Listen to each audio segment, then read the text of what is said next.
Love you, pare. Bibo! Bibo!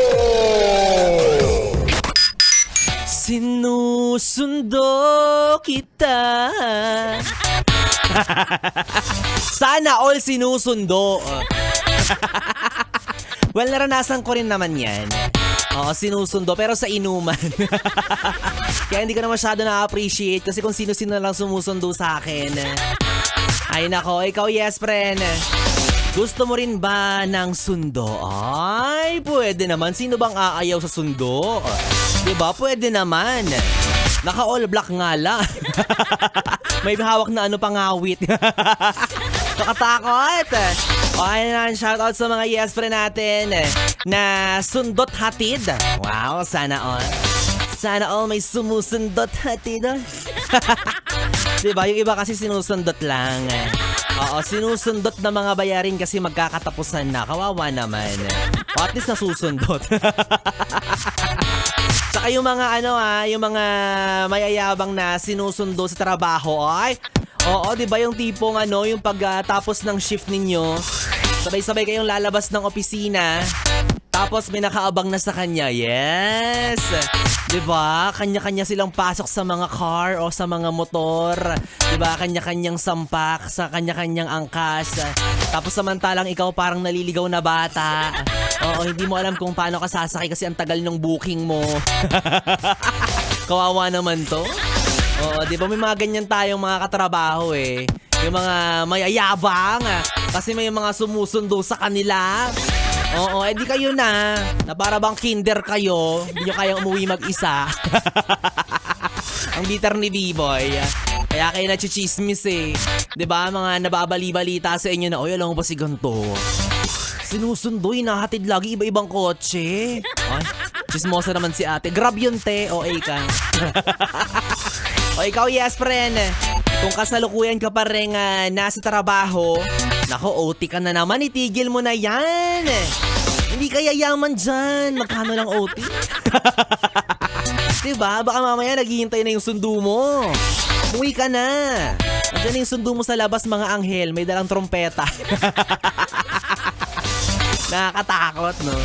Diba? Ka-overtime mo, malapit na. Malapit ka na talagang maging gabay.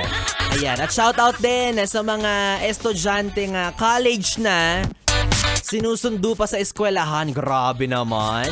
Sinusundo pa ng magulang. Ay, mahal na mahal. Iniingat-ingatan.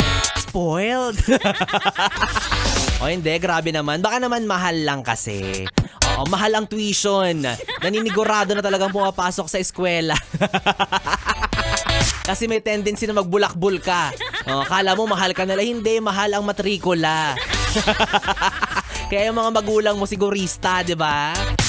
Di ba? Tama yan, no? Kasi yung mga college, yung mga high school, kung mapapansin natin minsan, hindi naman lahat, di ba? Pero may mga iilan na makikita mo nasa galaan.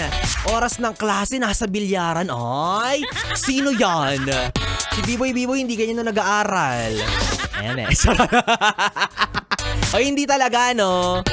Oo, never akong sumama sa mga ganyan-ganyan, yung mga bulakbol-bulakbol na yan. Never ako nag-cutting sa school. Sa trabaho, pwede pa. Oo, pero sa school, never. Oo, kaya yung mga barkada ko noong college, tanongin nyo sila, si B-Boy Bibo ba sumasama sa inuman? Ay, no. Oo, hindi ang isasagot nila sa inyo. Pero yung grades namin, parang pare-parehas. Mas mataas pa ngayon kanila. Sana pala sumama na lang ako, nag-enjoy pa ako, no? Ay nako, kaya naman para sa mga estudyante, ito lang ang maipapayo ko sa inyo, wag na kayong magbulakbol. Utang na loob, kumpleto na ang inyong ballpen ba? Ito talaga? Huwag na magbulakbol kasi kumpleto na kayo sa gamit. Diba may ballpen kayo, notebook, laptop, lahat na nasa inyo na. Kumbaga nga atupaging na lang ay mag-aral ng mabuti tapos nagbubulakbol pa kayo. Yang hiya naman yung mga tumatawid pa ng ilog na estudyante. Tapos kayo naka-service na lahat-lahat, nagbubulakbol pa kayo. Ay, nako. Kaya kung ako naging magulang mo, sinasabi ko sa'yo, hatid sundo ka rin sa akin. Oo, hindi ka uuwi hanggat hindi kita sinusundo. Bahala ka sa buhay mo, maghintay ka. Gagawa kita ng sarili mong waiting shed, yes? Ang yaman. Ay, nakawala. Anyways, mga yes friend, kapiling nyo na po ang bibi niya sa radyo, ang DJ na mabilis bumayo, ang dila sa mikropono. Ako po si DJ B-Boy.